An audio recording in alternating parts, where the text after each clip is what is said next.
تعرفهم بسيماهم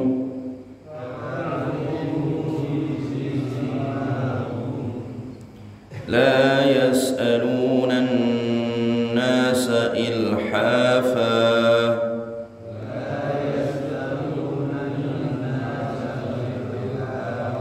وما تنفقوا من خير فإن الله به عليم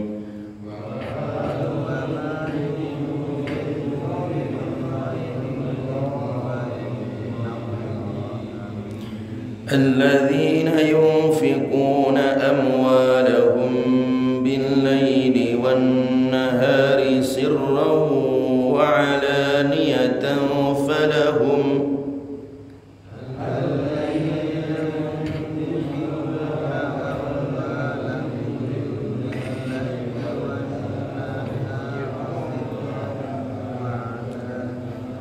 فلهم أجرهم عند ربهم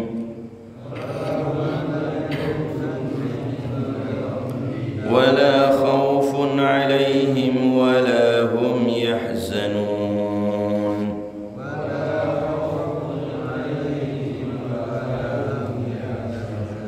الذين يأكلون الربا لا يقومون إلا كما يقوم الذي يتخبطه الشيطان من المس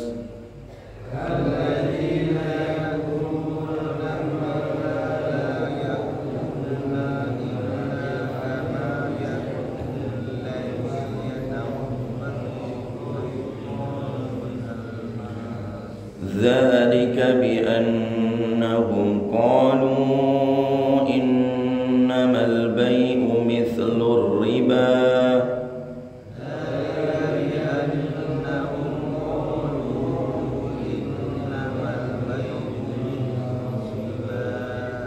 وأحل الله البيع وحرم الربا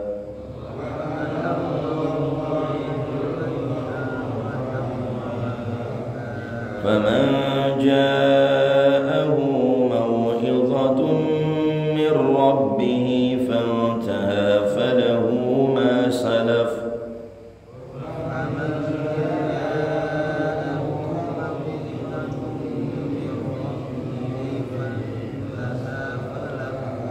وأمره إلى الله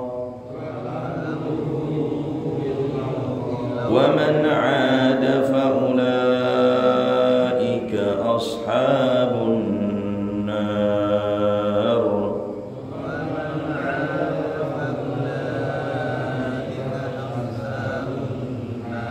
هم فيها خالدون يمحق الله الربا ويربي الصدقات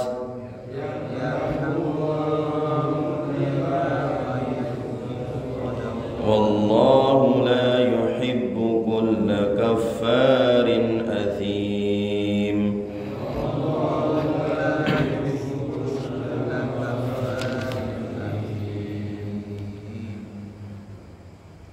للفقراء الذين أحصروا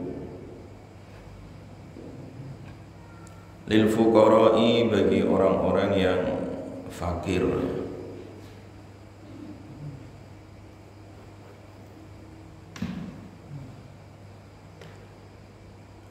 alladzina yaitu orang-orang yang usiru yang mereka tertahan ya. Fi sabilillahi di dalam berjuang di jalan Allah fi sabilillah la yastati'una yang mereka tidak mampu dorban untuk melakukan usaha fil ardi di bumi yasabuhum mengira kepada mereka al-jahilu orang jahil, dikira al-niya'a sebagai orang yang kaya. Minat ta'affufi sebab menjaga harga dirinya, tidak minta-minta ya. Ta'rifuhum kalian mengenali mereka bisimahum dengan tanda alamat mereka. La yas'aluna mereka tidak meminta an-nasa manusia. La yas'aluna mereka tidak meminta an-nasa kepada manusia ilhafa secara paksa ya. Wa ma tunfiqu dan apa yang kalian infakkan min khairin dari kebaikan ya, dari harta yang terbaik, fa inna Allah maka sesungguhnya Allah bihi dengannya alimun maha mengetahui. Jamaah sekalian yang diberkahi oleh Allah Subhanahu wa taala. Ayat ini menjelaskan tentang sifat dermawan yang diiringi dengan simpati dan empati ya. Jadi kepedulian, memberikan perhatian terhadap orang-orang yang hidupnya dihabiskan di jalan Allah, yang mereka tidak sempat untuk membuka usaha ya. Mereka itu adalah orang-orang fakir ya, tapi dikira masyarakat sebagai orang kaya karena memang dia tidak mau meminta-minta ya, demi untuk menjaga martabat dirinya ya. Tetapi kalian mengenali bahwa dia itu memang tidak mampu begitu, karena dia punya sifat ta'affuf tadi ya, punya sifat iffah yang menjaga diri. Dia tidak meminta-minta ya, dia tidak memaksa orang untuk mensedekahinya ya. Maka ketika kalian melihat orang-orang yang seperti itu, infakkanlah ya harta terbaik kalian untuk mendukungnya ya, karena dia sedang berada di sabilillah ya. Jadi jamaah sekalian, ayat ini ya, ayat ini memberikan motivasi ya kepada kita semua supaya senantiasa mendukung ya segala kegiatan perjuangan di jalan Allah Subhanahu wa taala, dan juga mendukung orang-orang yang berjuang di dalamnya ya, yang mereka itu ikhlas di jalan Allah Subhanahu wa taala. Nah, ayat ini sebenarnya diturunkan oleh Allah terkait tentang orang-orang muhajirin ya. Jadi asbabun nuzul dari ayat ini, ketika Nabi SAW bersama para sahabat hijrah ya. Nah, ketika hijrah di Madinah ya, itu orang-orang nggak pada punya tempat tinggal ya. Jadi Nabi dan para sahabat itu yang hijrah tidak ada tempat tinggal, sehingga mereka itu berada di dalam masjid ya, berada di dalam masjid ya. Jadi tinggal tidur ya, hidup di emperan masjid ya. Itu yang dikenal dengan ahlus suffah ya, dikenal dengan apa? Ahlus suffah. Jadi ahlus suffah itu adalah sahabat-sahabat Nabi yang miskin ya, dari kalangan muhajirin, yang mereka terusir dari tanah airnya ya, kemudian hijrah ke Madinah dan mereka tinggal di emperan-emperan masjid ya, di Masjid Nabawi ya. Ya tidur di situ, tinggal di situ ya. Dan mereka tidak mau meminta-minta ya. Para sahabat itu luar biasa. Mereka tidak mau meminta-minta. Jadi karena mentalnya itu bukan pengemis ya. Jadi tidak mau meminta siapapun ya. Mereka mencukupkan apa yang ada di situ ya. Dan mental ini kemudian diabadikan oleh Allah Subhanahu wa taala sebagai mental ta'affuf tadi ya. Dalam keadaan fakir tetapi mereka tidak mau meminta-minta ya. Dalam keadaan kekurangan ya. Dalam keadaan meninggalkan keluarga, meninggalkan harta ya. Bahkan disebutkan di dalam satu riwayat ya, diceritakan bahwa ketika para sahabat muhajirin yang tinggal di emperan Masjid Nabawi ya, yang disebut Ahlus Suffah ya, itu diantara mereka ada yang menggunakan baju hanya satu helai saja gitu ya. Satu helai itu hanya baju bagian atas ya, sehingga kalau berdiri itu lututnya kelihatan ya. Jadi kalau berdiri itu lututnya kelihatan.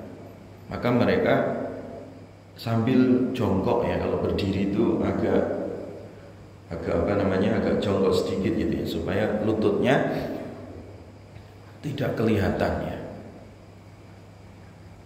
Kenapa? Karena nggak ada yang dipakai,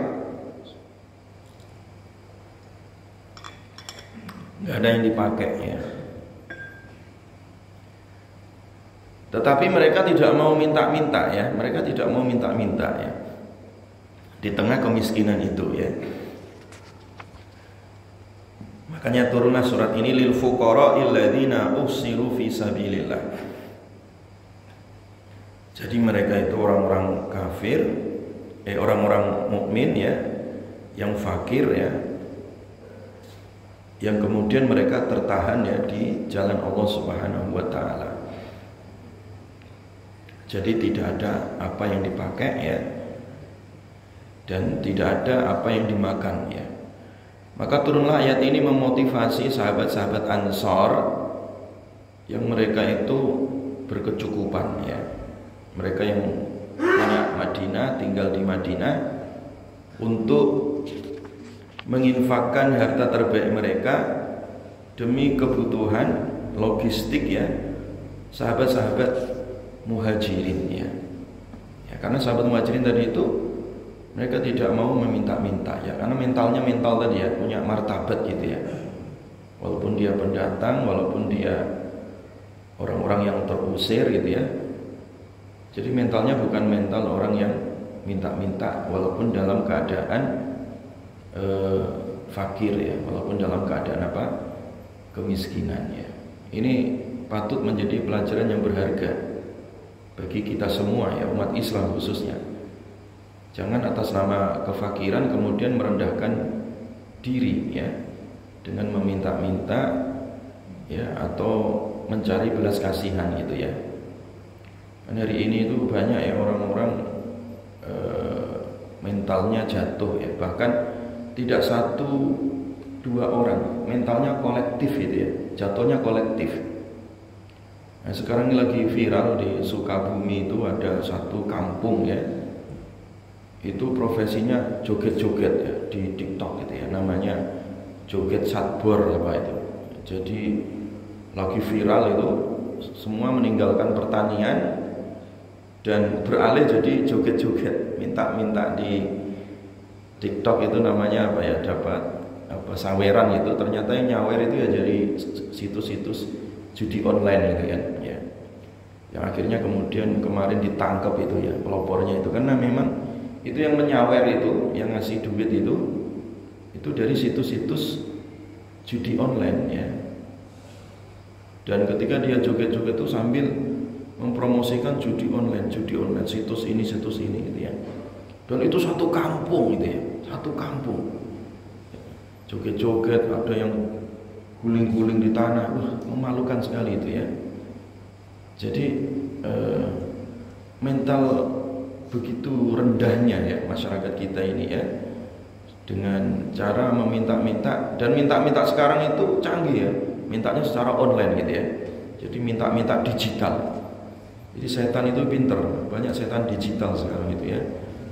Jadi dengan kemajuan zaman begitu masif ya, tetapi banyak orang yang malah justru menyalahgunakannya. Jadi mental-mental yang rendah ya, akhirnya menjadikan perilaku yang rendah ya. Nah mental yang agung ya, walaupun terdesak kayak apapun ya, dia perilakunya ya perilaku yang terpuji gitu ya. Nah dicontohkan dalam Al-Quran ini orang-orang fakir dari kalangan sahabat muhajirin ya, yang mereka itu tertahan ya. Tertahan itu maksudnya karena mereka tidak bisa apa-apa gitu kan, karena memang nggak punya apa-apa, nggak punya sanak kerabat, belum punya relasi ya kan, belum punya jaringan, belum punya bisnis ya. Akhirnya mereka ya tertahan di dalam masjid tadi ya. Namu fil masjid, mereka tidur ya juga di masjid karena nggak punya rumah, nggak ada kontrakan ya, tidur di masjid ya. Nah maka ayat ini jamaah sekalian turun memotivasi sahabat-sahabat Ansor ya, agar mereka mengeluarkan harta terbaik mereka untuk menyumbang ya, menyokong ya kehidupan orang-orang muhajirin, khususnya ahlu suffah ya, khususnya adalah ahlu suffah ya. Jadi khususnya ahlu suffah yang mereka itu tinggal di dalam masjid ya, yang tidak punya rumah, tidak punya makanan ya, dan tidak punya apapun gitu ya. Nah jadi oleh karena itu Nabi SAW akhirnya tadi dengan turunnya ayat ini memotivasi sahabat-sahabat Ansor yang berkecukupan untuk membawa ya sedekah, dibawa ke masjid. Makanya mereka itu setiap datang ke masjid akhirnya dia membawa satu gantang kurma. Nabi memberikan satu tempat gitu ya khusus. Di tempat itulah sahabat Ansor ketika datang ke masjid yang bawa kurma, bawa anggur, bawa gandum, bawa apa saja yang bisa ditaruh di situ ya, untuk menyokong kehidupan orang-orang fakir dari kalangan apa? Muhajirin ya, dari kalangan muhajirin. Dan ayat ini, jadi ayat ini juga menyebutkan supaya ya memberikan infak dengan yang terbaik ya. Wa ma tunfiqu min khairin ya fa innallaha bihi alim ya. Jadi ayat ini juga memotivasi jangan sekedar memberi ya. Jadi jangan sekedar memberi, tetapi berilah yang terbaik ya. Wala tayammamul khabisa minhu tunfiqun ya. Jadi jangan memberikan pemberian yang kurang layak ya. Jadi berilah pemberian atau infak ya yang layak, yang baik ya, yang thayyib ya. Jadi anfiqu min thayyibati ma kasabtum ya. Jadi diperintahkan supaya menginfakkan dari infak yang terbaik ya. Untuk mereka ini ya, orang-orang fakir yang mereka terhalang ya, karena tidak bisa melakukan bisnis ya, tidak bisa, belum ada pekerjaan ya, atau belum ada peluang yang lain, sehingga mereka ya sudah di situ aja ya, mereka hanya fisabilillah saja gitu ya. Nah, sehingga ayat ini memotivasi supaya kaum muslimin memberikan perhatian. Nah ini yang kemudian disebut punya sifat tadi ya, empati dan simpati ya, atau disebut sifat al-izar. Nah, oleh karena itu jamaah sekalian ya, ayat ini juga memberikan penjelasan kepada kita supaya mengenali ya ciri-ciri mereka ya. Ta'rifuhum bisimahum ya. Jadi kalian mengenali mereka dengan tanda-tandanya ya. Jadi kita juga harus mengenali secara sosial ya tanda-tanda mereka. Ya kan? Mereka itu memang ada tanda-tandanya ya. Tanda tidak punya ya, tidak ada rumah, tidak ada pakaian, tidak ada makanan, itu tanda gitu. Nah, ini cukup untuk menggerakkan tadi ya, untuk menggerakkan supaya sedekah ataupun infak ya untuk mereka. Makanya mereka itu orang-orang fakir tadi yang fisabilillah itu tergolong atau termasuk asnaf ya yang berhak menerima zakat ya. Selain dia sebagai seorang fakir, dia juga fisabilillah. Makanya tadi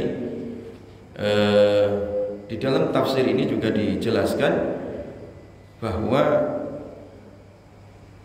zakat ya, zakat itu salah satu distribusinya adalah untuk mereka orang-orang yang sedang berjuang fisabilillah ya.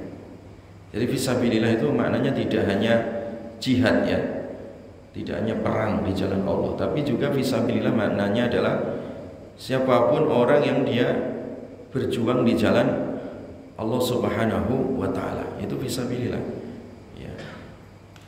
Nah, kalau konteksnya adalah zaman kita sekarang ya, fisabilillah itu banyak sekali ya. Fisabilillah itu banyak sekali ya. Misalkan guru-guru TPA itu fisabilillah ya, guru-guru ngaji itu fisabilillah ya, atau orang-orang yang mereka hidupnya jadi relawan-relawan ya untuk sosialisasi dakwah misalkan, itu juga fisabilillah. Mereka itu adalah orang-orang yang butuh diperhatikan ya, dan berhak untuk menerima tadi zakat ya. Karena memang hidupnya ya sudah habis di situ waktunya, pikirannya ya. Itu dipakai untuk tadi memikirkan umatnya, berjuang di jalan Allah Subhanahu wa taala. Maka mereka berhak ya mendapatkan zakat, mendapatkan santunan ya. Apalagi kalau itu konteksnya adalah negara ya. Negara itu ya tadi harus memperhatikan tadi para pejuang ya, atau orang-orang yang memang itu hidupnya mensyiarkan Islam ya, mensyiarkan Islam ya. Ya. Jadi harusnya ya kalau itu memang negara punya perhatian ya, ya maka ya anggaran-anggaran masjid ini juga harusnya dapat anggaran dari negara gitu ya, masjid-masjid, kemudian pesantren-pesantren ya, kemudian apa lembaga-lembaga dakwah itu. Kalau memang menterinya paham gitu ya, dan paham ayat ini, harusnya lembaga-lembaga yang itu memang hidupnya untuk menggerakkan dakwah di jalan Allah itu adalah menjadi tanggungan negara ya. Kayak di Saudi itu ya, masjid-masjid itu ya dibiayai ya. Jadi banyak masjid-masjid yang dibiayai, disumbang oleh negara ya, termasuk di Brunei itu juga sama gitu ya. Jadi saya lihat itu dapat bagian ya, atau dapat bantuan yang memang itu untuk menghidupi ya masjid ataupun lembaga-lembaga dakwah, itu dapat suntikan dana ya dari negara, karena ini memang untuk menghidupkan ya, dan sebagai biaya untuk dakwah ya. Tetapi kalau memang negara tidak mau menghidupi, ya berarti swadaya masyarakat ya, kaum muslimin, untuk memberikan perhatian ya kepada lembaga ataupun siapa saja yang dia itu berjuang di jalan Allah Subhanahu wa taala untuk mendapatkan suntikan dana tadi ya, untuk mendapatkan infak yang terbaik tadi itu. Wa ma tunfiqu min khairin, dan apa yang kalian infakkan tadi dari kebaikan, fa innallaha bihi alim ya, maka sesungguhnya Allah ya dengannya itu adalah maha mengetahui. Jadi apa yang diinfakkan tadi itu akan dibalas oleh Allah Subhanahu wa taala. Jadi Allah Maha tahu gitu ya. Jadi Allah Maha tahu ya terhadap infak ya, orang-orang yang mereka memberi perhatian terhadap sekelompok manusia ya, yang mereka itu ya tidak mampu secara ekonomi, tetapi punya semangat ya di dalam berjuang di jalan Allah Subhanahu wa taala ya. Jamaah sekalian diberkahi oleh Allah Subhanahu wa taala ya. Nah, di dalam riwayat yang lain ini dijelaskan ya terkait dengan turunnya ayat ini dari sahabat Zaid bin Aslam ya, dari Atha bin Yasar, an rajulin min bani Asad annahu qala nuzilat ana wa ahli bi baqiin al-gharqad faqala li ahli. Jadi ini ada satu kisah juga ya, dikisahkan dari salah seorang sahabat ya, ada seorang dari Bani Asad ya, ada seseorang itu ya dari Bani Asad atau Qabilah ya, Qabilah Asad ya. Nah, faqala li ahli,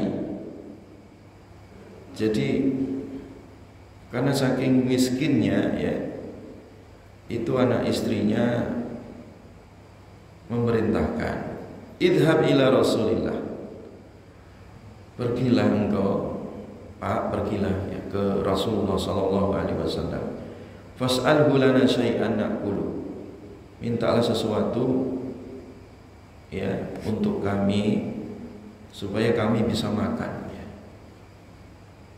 Jadi memang waktu itu ya, jadi seorang ini dari Bani Asad ini nggak ada sesuatu gitu ya. Akhirnya kata anak istrinya, pergilah ke Rasulullah, barangkali Rasulullah punya sesuatu gitu ya. Wa ja'alu yadhkuruna fi min hajatihim. Fadhahabtu ila Rasulillah sallallahu alaihi wasallam wa wajadtu indahu rajulan yas'aluhu wa Rasulullah yaqul la ajidu ma u'tika. Jadi ketika aku berangkat ya untuk menyampaikan hajatku kepada Rasul, nah di situ ternyata juga ada orang ya yang minta-minta ke Nabi, dan Nabi tidak punya apa-apa juga, la ajidu ma u'tika. Jadi kebetulan itu Nabi juga nggak ada gitu, sedang tidak ada ya. Dan Nabi itu sebenarnya nggak pernah nolak ya kalau dimintai sesuatu. Cuman karena memang nggak ada ya sudah nggak ada gitu. Jadi orang ini ya, jadi orang yang tadi di samping Nabi minta-minta itu ya tidak dikasih ya, karena Nabi tidak ada yang dikasih ya, dia dipakai untuk ngasih orang tersebut ya. Fatawalla rajul anhu wa huwa mughtabun ya. Jadi akhirnya orang ini kemudian apa tadi? Marah ya. Jadi orang ini kemudian apa? Marah ya, pergi meninggalkan Nabi dalam keadaan marah ya. Jadi dalam keadaan marah ya. Dalam keadaan marah itu sambil apa ya? Ya sambil mengucapkan kata-kata, ya Rasulullah, bukankah kamu kalau diminta itu selalu memberi ya? Ya gimana mau beri yang Nabi tidak punya kan gitu waktu itu. Faqala Rasulullah sallallahu alaihi wasallam, innahu yaghdabu alayya alla ajidu ma u'tihi man sa'ala minkum wa lahu uqiya aw adlu faqad sa'ala ilhafa ya. Jadi kemudian Nabi sallallahu alaihi wasallam mengatakan ketika melihat ya ada orang nggak dikasih kemudian marah, itu masuk dalam kategori tadi memaksa, ilhafa ya, memaksa. La yas'aluna an-nasa ilhafa. Jadi yang dimaksud meminta dengan cara memaksa itu indikatornya, cirinya itu tadi kayak tadi ada kasus ya, ada orang minta ke Nabi Shallallahu Alaihi Wasallam, kemudian waktu itu Nabi tidak ada sesuatu apapun yang diberikan. Nah kemudian orang ini marah sambil mengumpat gitu ya, sambil ngomel gitu. Nah Nabi ya diam saja. Tapi kemudian Nabi mengatakan kepada para sahabat bahwa cara seperti ini, ya, cara seperti ini itu masuk dalam kategori ilhafa tadi ya. Itu faqad sa'ala ilhafa, yaitu cara dengan memaksa. Ya, itu tidak dibenarkan. Itu tidak dibenarkan ya. Nah, melihat peristiwa ini jamaah sekalian, orang yang dari kabilah Asad tadi itu melihat kok ada orang kok minta Nabi tapi kok maksa seperti itu ya, sampai Nabi mengatakan ini paksaan ya. Maka farajatu walam as'alhu ya. Akhirnya aku balik nggak jadi minta ke Nabi ya. Jadi dia sebenarnya datang tadi disuruh istrinya minta ke Nabi, tapi karena ngelihat Nabi nggak punya apa-apa ya, dan bahkan ada orang minta sampai marah-marah, aku nggak tega mau minta ke Nabi ya. Farajatu walam as'alhu. Akhirnya aku pulang dan aku tidak meminta Nabi. Ya. Pulang tidak meminta pada Nabi sallallahu alaihi wasallam ya. Jadi melihat seperti ini ya, melihat si fulan tadi ya, si fulan yang tadi balik itu tangan kosong, tidak jadi meminta-minta. Nabi paham ya, wah ini orang gak mampu tapi malu ketika mau mengatakan hajatnya. Pulanglah ini ya, laki-laki ini dari Bani Asad ini pulang ke rumah, dan Nabi hanya melihat saja gitu. Nah, suatu saat Nabi SAW mendapati banyak gandum ya. Jadi kebetulan Nabi suatu hari memiliki banyak gandum ya. Maka seketika itu Nabi SAW faqasama lana minhu. Akhirnya Nabi SAW mengirim ya gandum itu supaya dikirimkan ke orang tadi ya, yang nggak jadi minta-minta itu. Ya. Artinya apa? Nabi melihat ya, ini orang baik ya, orang yang menjaga harga dirinya, dia malu tidak jadi minta tadi ya, karena menjaga sifat ifah tadi ya, sifat martabat diri ya. Nabi tahu ini orang nggak mampu, maka Nabi SAW ketika pas ada, jadi pas ada gandum di rumah, maka beliau perintahkan supaya dikirim ke orang tadi ya. Inilah maksud tadi ya, maksud daripada ayat tadi, orang-orang fakir yang dia malu untuk meminta-minta, maka perhatikanlah ya, kasih ya, kasihlah mereka itu, kebutuhan mereka itu, karena mereka malu, tidak mungkin juga dia mengucapkannya, nggak enak gitu. Nah, orang yang seperti itu patut mendapatkan apa tadi? Perhatian ya, patut mendapatkan apa tadi? Perhatian. Ya, ini salah satu asbabun nuzul ya dia. Jadi banyak peristiwa sebenarnya terkait turunnya ayat ini, di mana ini salah satu masalah problem sosial tadi ya, problem sosial masyarakat terkait masalah kemiskinan ya. Jadi kemiskinan atau kefakiran itu selalu ada ya. Hanya saja ayat ini datang itu tujuannya supaya bahwa kita, bagi orang-orang yang mampu, itu jangan menutup mata ya. Jadi jangan menutup mata. Artinya jangan kemudian tidak peduli ya. Karena di sekitar kita ini banyak orang-orang yang tidak mampu ya. Ada yang tidak mampu, mereka sambil teriak-teriak. Ada yang tidak mampu, mereka kemudian diam saja ya. Ini fenomena sosial ya. Siapapun itu kalau dia tidak mampu tadi ya, berikanlah, bukalah mata tadi ya, perhatikan mereka ya. Karena sebagian harta itu adalah hak mereka ya, yang ada di tangan kalian ya, itu adalah hak mereka ya. Walaupun mereka itu tidak minta-minta ya, tidak minta-minta. Tetapi juga ada orang perilaku ya, yang menjadikan alasan tadi untuk meminta-minta ya. Tujuannya adalah takasuron ya, supaya itu menjadi profesi. Jadi profesi untuk memperbanyak diri. Nah itu tercela itu ya. Jadi kalau tipe orang fakirnya tadi, dia fakir ya, dia tidak minta-minta, atau dia fakir meminta sekedarnya, ini tidak ada masalah. Tapi yang tercela ini adalah dia fakir meminta-mintanya tujuannya adalah sebagai profesi gitu ya, takasuron ya, untuk menumpuk-numpuk gitu ya. Ya, contohnya itu kayak orang-orang di lampu merah itu jadi profesi itu ya. Dan meminta-minta sekarang ini kreatif ya. Kalau dia minta-minta pakai tangan dia malu, dia pakai wadah bekas biskuit ya. Kalau dia malu lagi ditutupi mukanya dengan muka badut ya, atau pakai kostum. Nah, itu juga minta-minta itu. Atau minta-minta itu dengan dalil hiburan sambil ngamen ya. Pengamen itu juga peminta-minta ya. Atau dia malu ketemu orang langsung, sekarang online gitu ya, minta-minta secara online.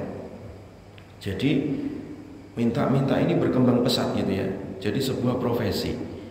Padahal itu dicela perilaku yang seperti itu. Nabi SAW bersabda, "Man sa'alan nasa amwalahum takassuran." Siapa saja yang meminta manusia tujuannya untuk menumpuk-numpuk ya, menumpuk-numpuk harta. Fa inna ma yas'alu jamron, sesungguhnya dia meminta itu dia sedang mengumpulkan bara api. Ya. Sebenarnya dia sedang mengumpulkan bara api. Jadi apapun ya, jadi meminta-minta itu dengan segala perkembangannya sekarang ya, dengan segala triknya itu ya, itu hukumnya haram ya, dan itu sebenarnya dia sedang mengarungi ya, mengumpulkan tadi jamron ya, jamron itu bara api neraka ya. Jadi minta-mintanya itu untuk apa ya, memperkaya diri ya. Ya.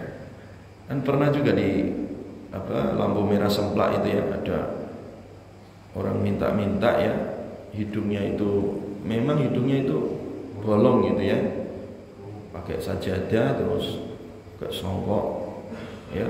Ternyata mobilnya bagus, disimpan di Semplak situ, di sebelah itu. Istrinya ternyata 2 gitu ya, kalah kita malah ya.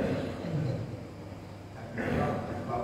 Ternyata bos itu ya, duitnya banyak gitu. Istrinya 2, mobilnya bagus, pakai mobil kalau dia ngemis itu.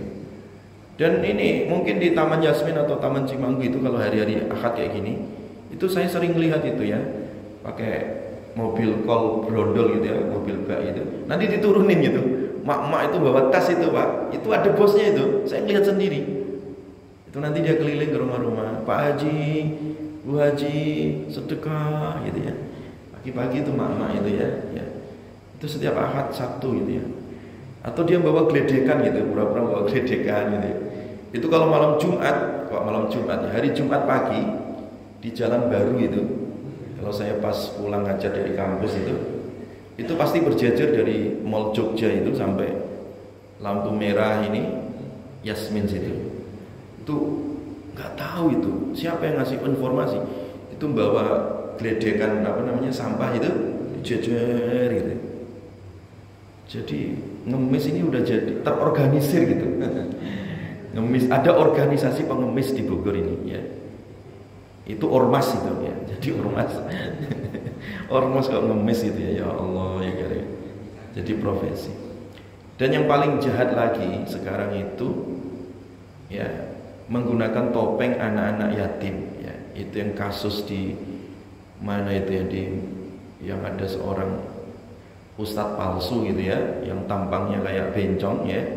Kemudian mensodomi itu santri-santrinya sampai 23 atau berapa, jadi ditangkap polisi kemarin itu juga sama itu ya, bikin iklan di ini mengeruk kekayaan umat untuk kepentingan sendiri gitu.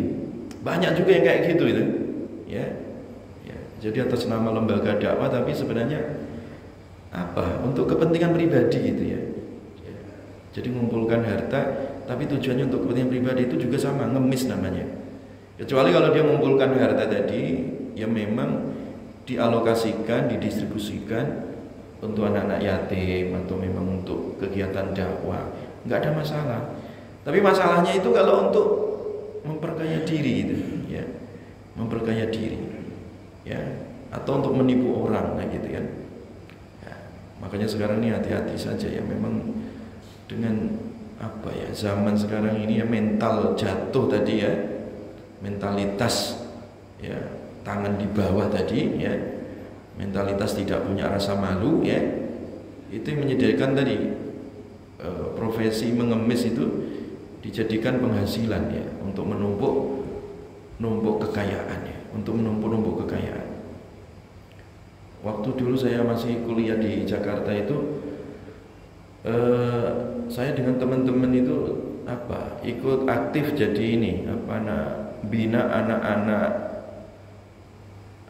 yang ngemis di Jatinegara itu ya. Jadi di Jatinegara itu ada satu komplek gitu ya, daerah kumuh itu, tempat kumpulnya anak-anak ini ngemis ya. Jadi anak-anak kecil yang tersebar di seluruh Jakarta gitu. Itu ada kompleknya itu di daerah Jatinegara waktu itu ya. Ya, kebetulan ada teman-teman yang kemudian dirikan sekolah gitu di situ untuk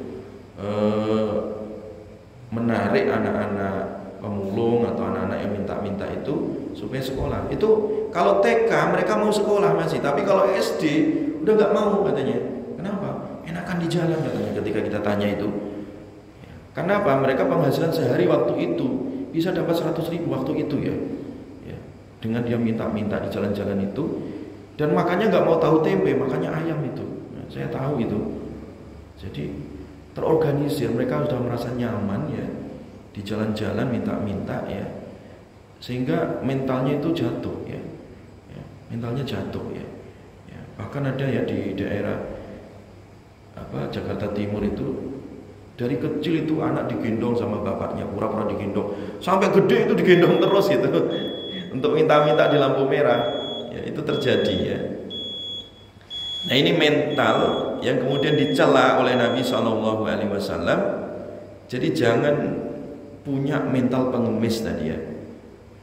Jadi jangan punya mental pengemis, baik itu mental pribadi, kolektif, ataupun mental ya secara lembaga misalkan ya. Itu jangan menjadi mental peminta-minta ya. La tazalul mas'alah bihadikum hatta yalqallahu wa laysa bi wajhi muz'ah.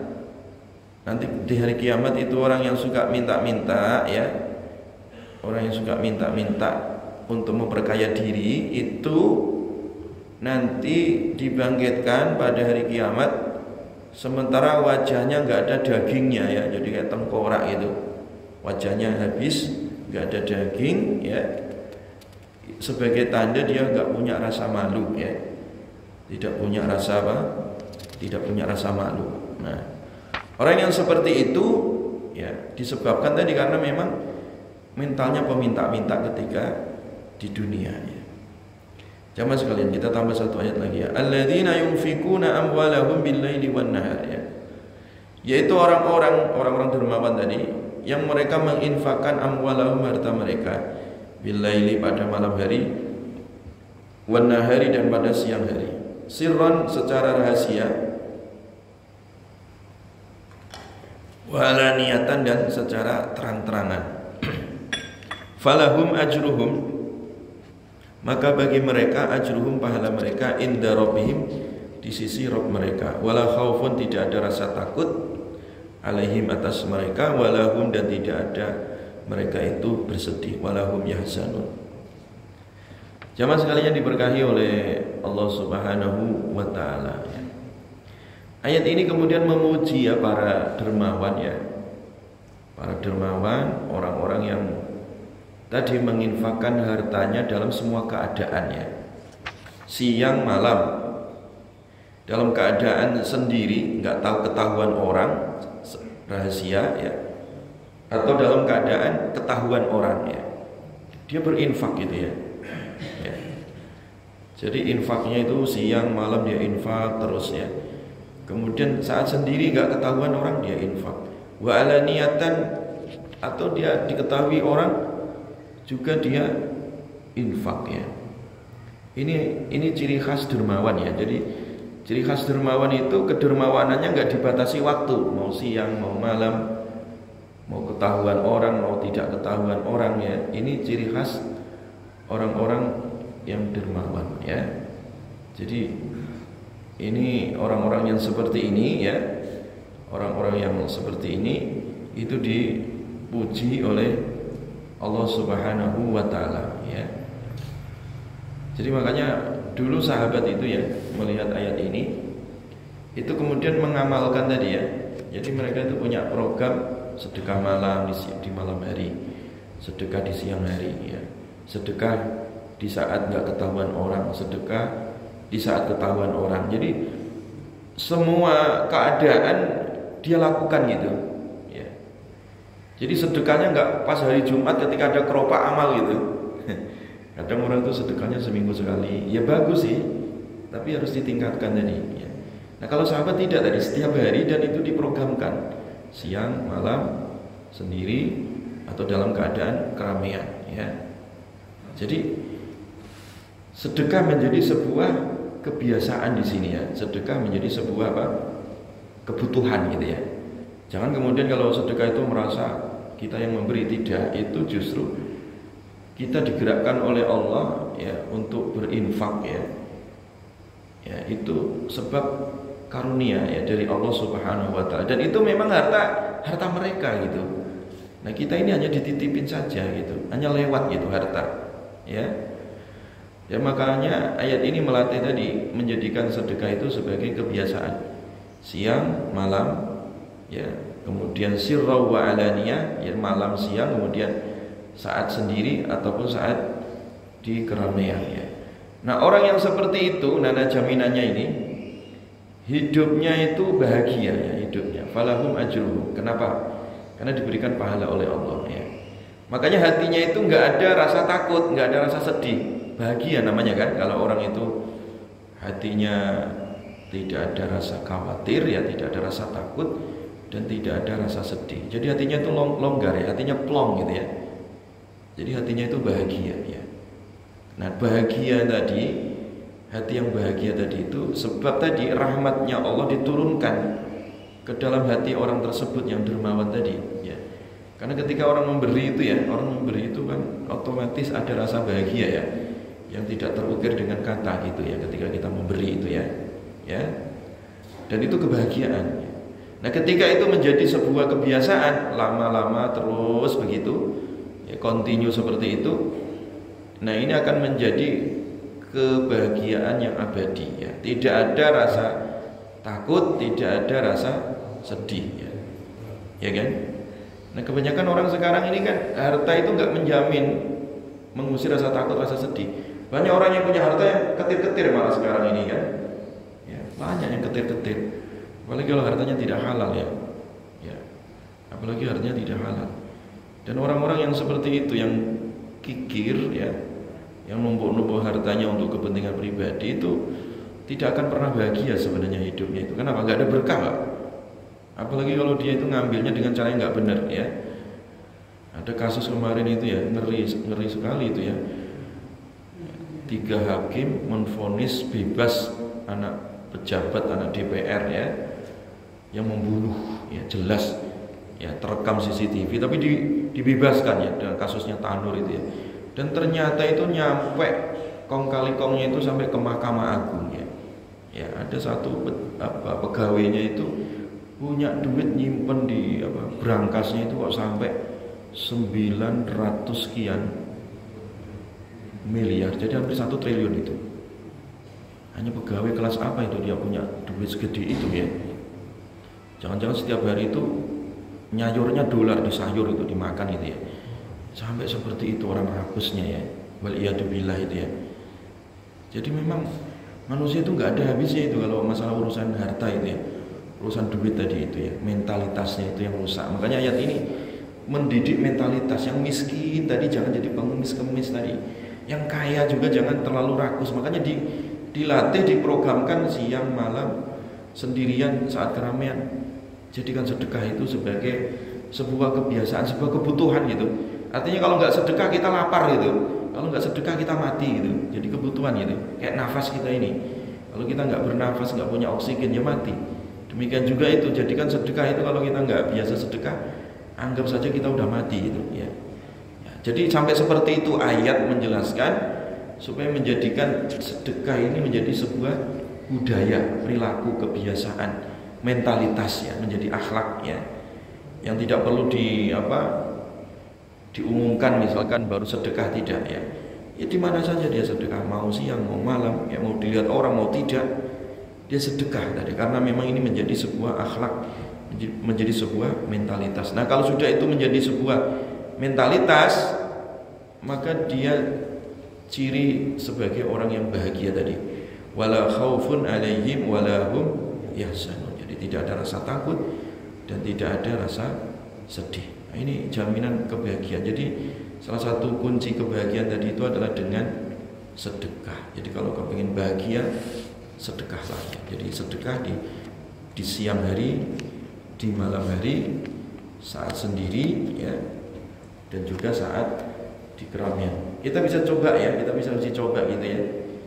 Programkan misalkan dilatih itu seminggu, sebulan, sama kayak sholat jamaah itu dilatih ya. Makanya Nabi melatih kalau orang jamaah sampai 40 hari gak pernah ketinggalan imam ya, maka dia dibebaskan dari dua perkara ya, dibebaskan dari api neraka dan dibebaskan dari sifat kemunafikan. Sama kayak sedekah tadi. Kalau seandainya orang itu sedekah ya, dia asalnya kikir kemudian latihan ya, sedekah selama 40 hari atau selama 30 hari tidak terputus, dibiasakan. Rasakan nanti kalau sudah 40 hari atau sudah lebih dari 1 bulan, itu akan menjadi sebuah perilaku kan. Perilaku itu kan karena keterulangan, kebiasaan. Ya makanya tadi ayatnya itu dibiasakan siang, malam, sendiri atau di saat keramaian ya. Wallahu a'lam bishawab. Insyaallah kita ya, silakan Pak. Waalaikumsalam warahmatullahi wabarakatuh.